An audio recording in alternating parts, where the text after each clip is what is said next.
Well, good evening, everybody. I am Mia Mason. I am part of the coalition No Dem Left Behind. I am running for Congress in Maryland's 1st Congressional District, and I'm here tonight with Gary Wegman. So please, Gary, introduce yourself.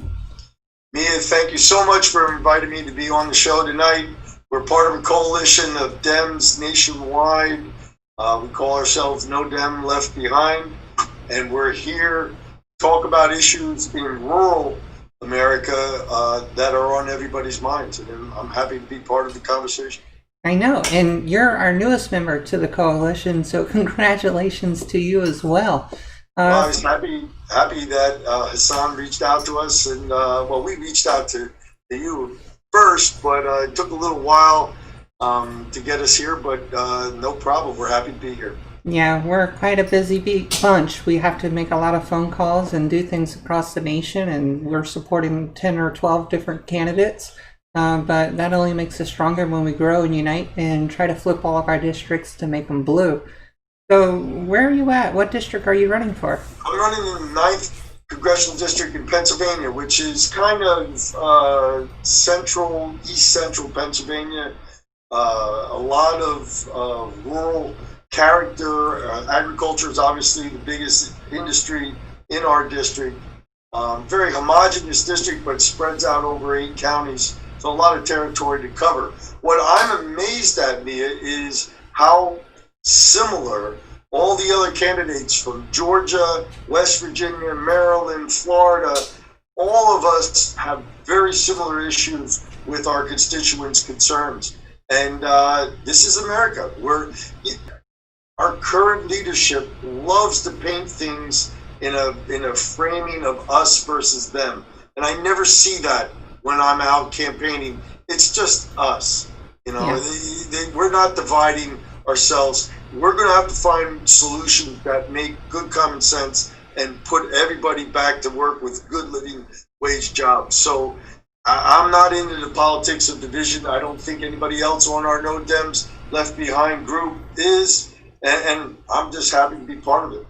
That's amazing because, like, in my district, we have, poultry producers like Purdue, where they're seeing this big increase because of the pandemic, and people being sick and, having to take it back home to, their family, and then they can't, send their kids to school. And it's just a big issue. People are making a decision these days between their job, their health care, their paycheck, child care, or basically the need to go get groceries. And it's, something our constituents aren't, taking action on. They believe in just straight up reopening everything without taking a look at the science, the data, and other things. And to break into the news, I'm baffled by what President Trump is doing today. He says that he's now going to wear a mask. What do you think about that? Well, it obviously makes good sense, and leadership should come from the top, and you have to lead with good ideas, and a mask is a great idea for the pandemic at the present. The thing that we don't have in America, and this baffles me, Mia, for 6 months we've been at this now, or at least 4, okay? And we don't have real-time testing. And that's the big problem, because you go get a test, and if you have to wait, the national average, I think they put it at somewhere around 3 days, but there's people who have to wait a week before they get their results. How are we going to contact trace for a week behind people? I want to see our businesses open. I want to see schools go back live in the fall too. But to do that, we've got to depress this virus, and to do that involves wearing a mask. And I think our president finally had it sink in that if he wants his base to be able to keep a vibrant economy, they're going to have to wear masks, because we don't have an alternative at present to be able to do that. So I'm optimistic that we can be much stronger this fall if we can get everybody to play by the same rules, and that means wearing a mask and social distancing and doing common sense things like not congregating in close quarters with large numbers. I completely agree with you. And that's why we are running as a coalition called No Dem Left Behind. But we're going to take a quick break. But right now, we want you to take 2 minutes, and go to the website you see scrolling across the bottom of your screen and join. And we'll be right back.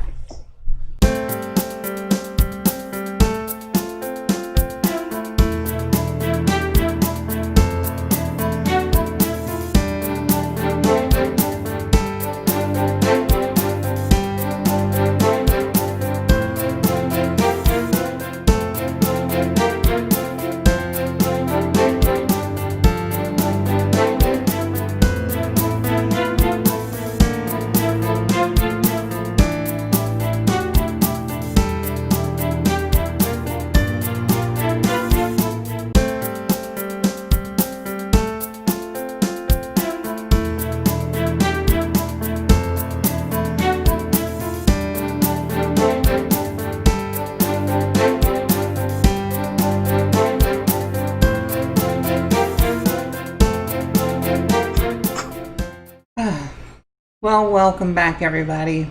Everybody needs a quick drink because you know what? You have to wear that mask. It's super important. And I was listening to the radio today coming home from, Hartford and Harvard to Grace. We were taking some beautiful pictures out there on the waterfront. And I was listening to another,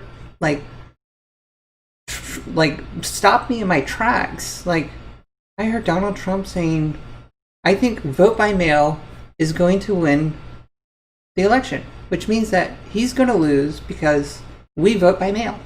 And I'm like, I've been advocating for vote by mail. So I guess vote by mail works. And my governor here in Maryland is completely against vote by mail. How are things going in your state with vote by mail? I am so proud of Pennsylvania. We passed Act 77 in the fall of 19, prior to the whole pandemic, allowing vote by mail with no fault mail-in ballots. So you didn't have to request absentee ballot and justify that you were handicapped or that you weren't going to be in town for the election. If you wanted to vote by mail, no questions asked, you could do it. You could ask for the ballot online. You could do it from home. It's so much safer. Bia, we were having this conversation previously. We get our passports through the mail. Yeah. And we trust the nation to give us our identification cards. I get me tweak in the mail. Yeah. Exactly. So why voting by mail is an issue? I fully trust the counties that process our voters' data, and I don't have any doubt that they will do what is necessary to make sure that this upcoming election is done fairly and honestly. The thing that America's got to get prepared for is you're not going to have Chet Huntley and David Brinkley come on at the end of the election. Now, I'm really dating myself by putting those two names out there. But you get what I'm saying. You're not going to have Stephen Colbert be able to tell you who won the election on November 3rd. It's going to take 2 weeks until all the mail-in votes are counted. So people are just going to have to chill, relax, listen to the media, have a frenzy. But we're going to have to wait until we know for certain when people certify their county boards of elections as to what the actual results are.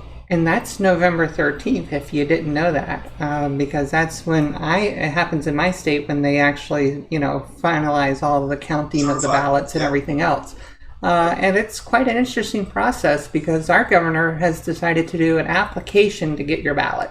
We didn't have to do it for the primary, but now everybody in the entire state is going to get an application. It's going to get mailed to them.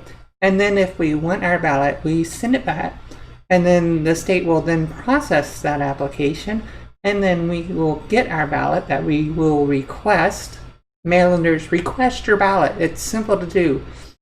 Vote. Do it safely. Mia, that it's such a process and it's such a waste of time and more importantly, a waste of everybody's money. And the employees too, because it puts them in health risk.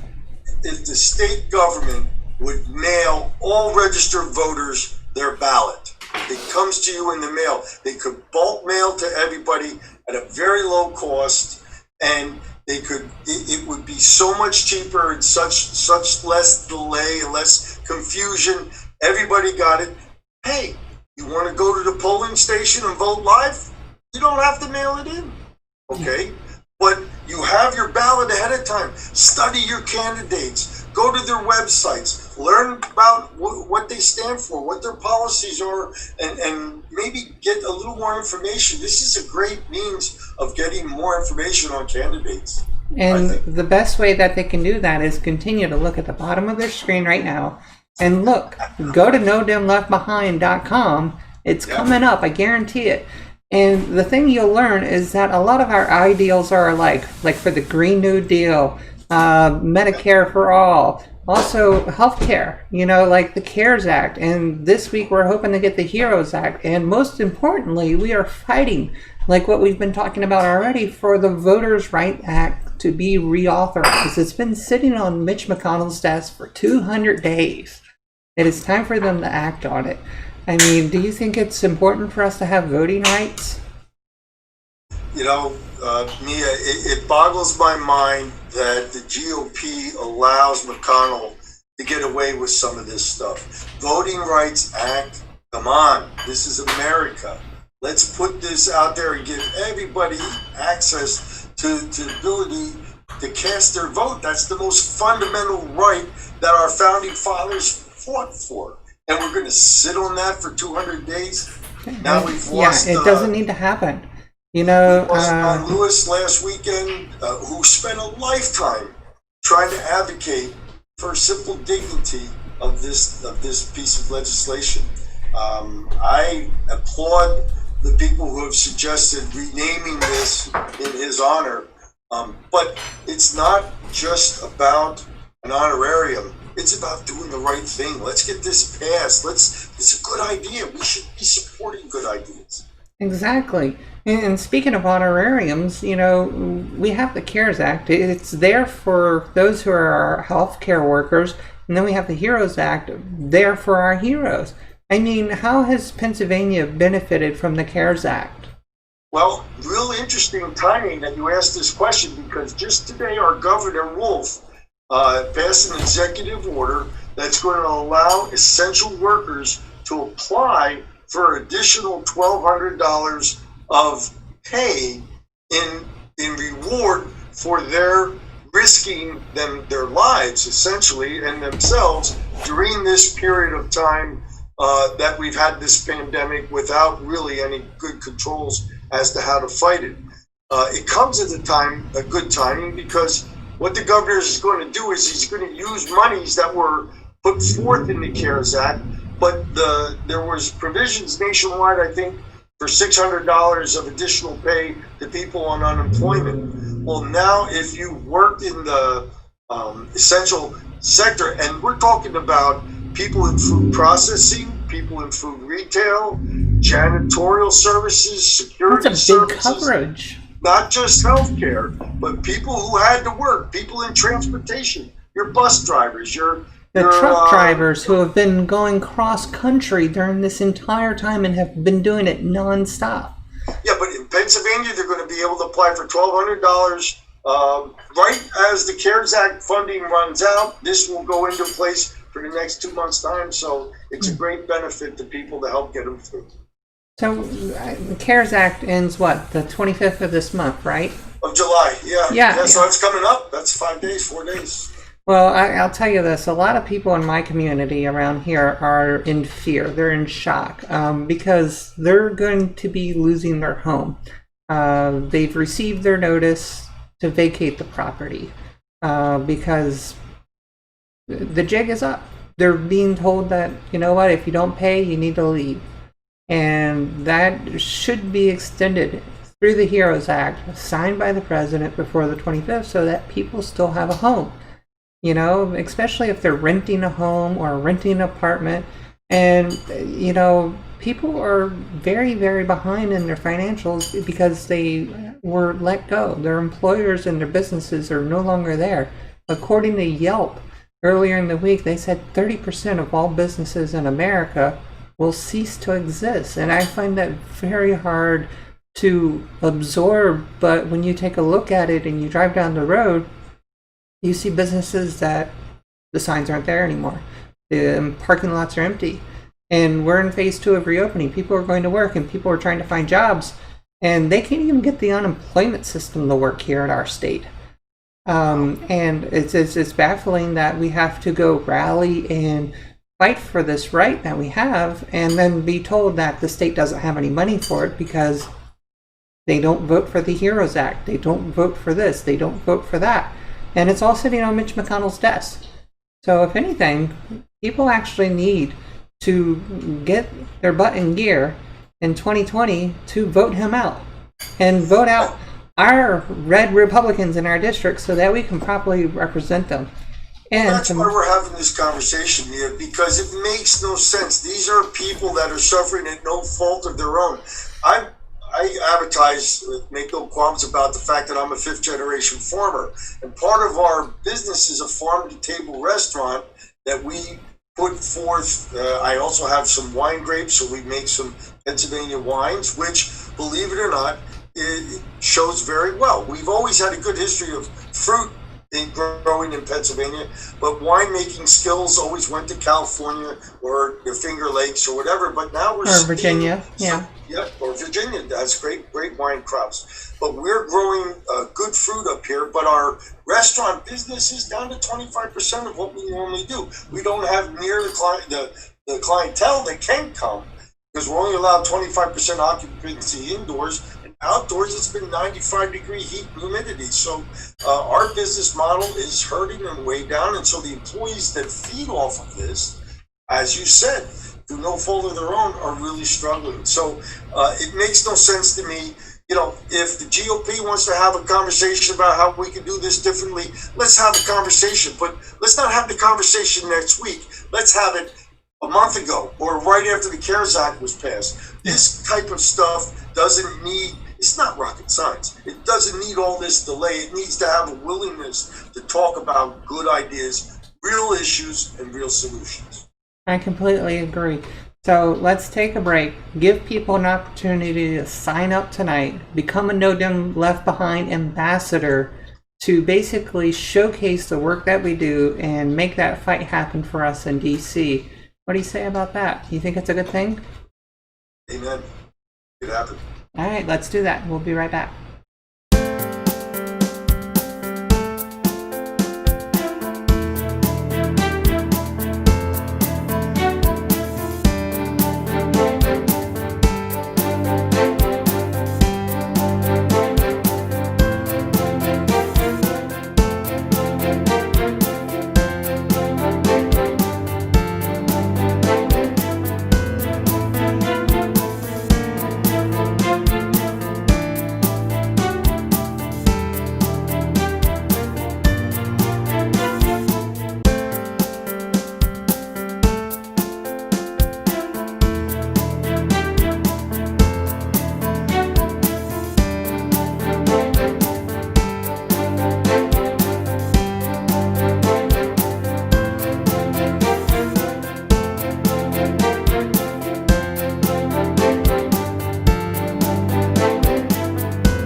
Welcome back, everybody.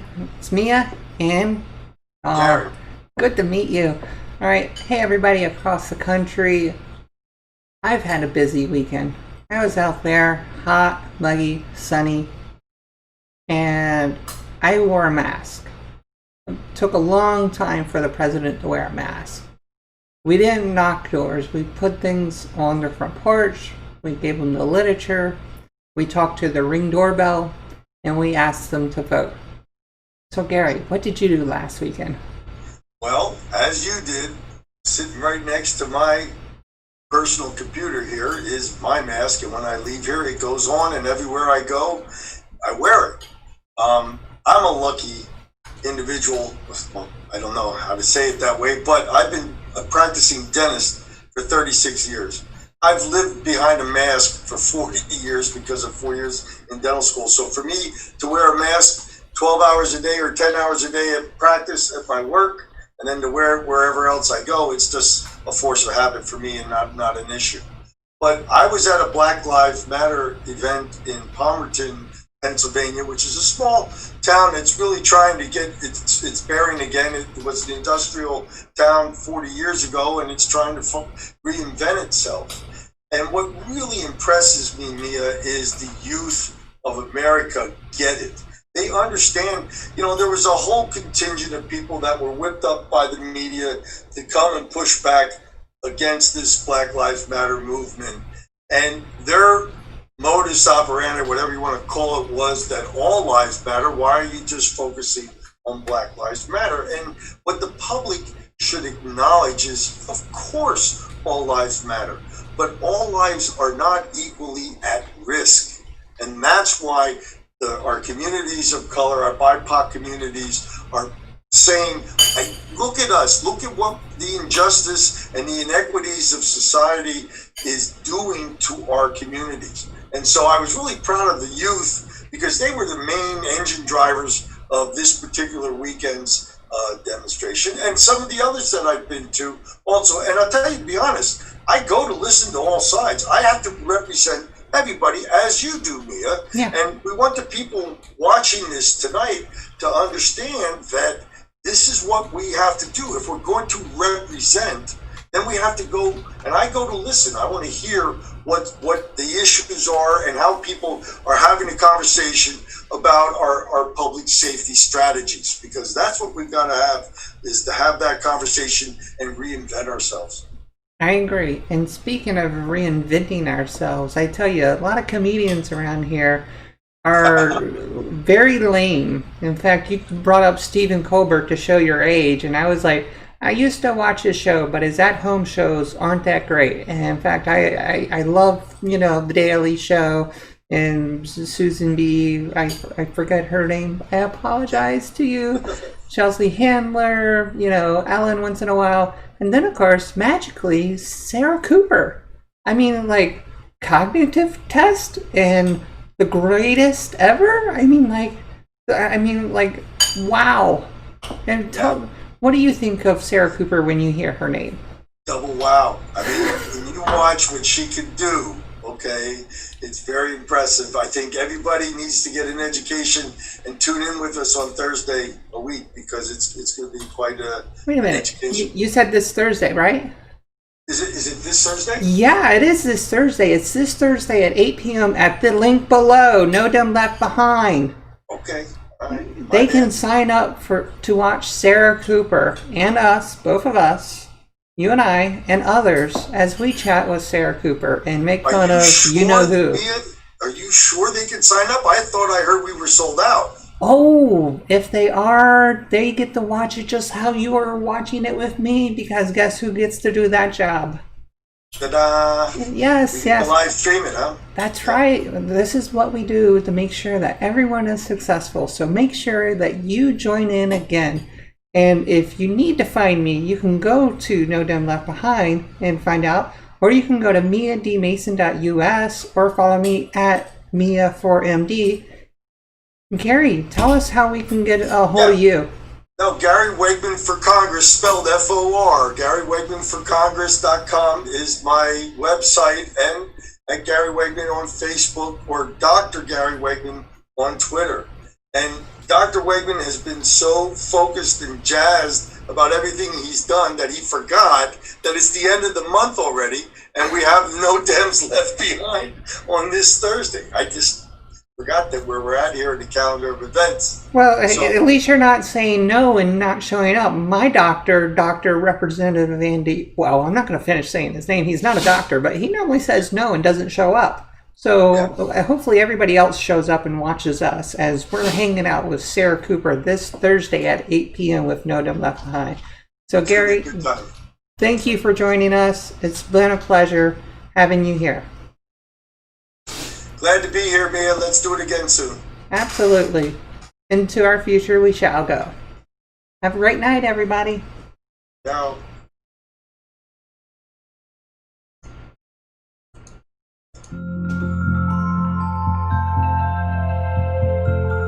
I'm Ian Mason. I'm running for Congress. Our voters are at the helm in 2020 because our education has failed us. Our infrastructure has failed us. If you're driving force, we can fix that, especially in our healthcare, because your vote actually matters and you have the choice in 2020. I'm Ian Mason and I approve this message.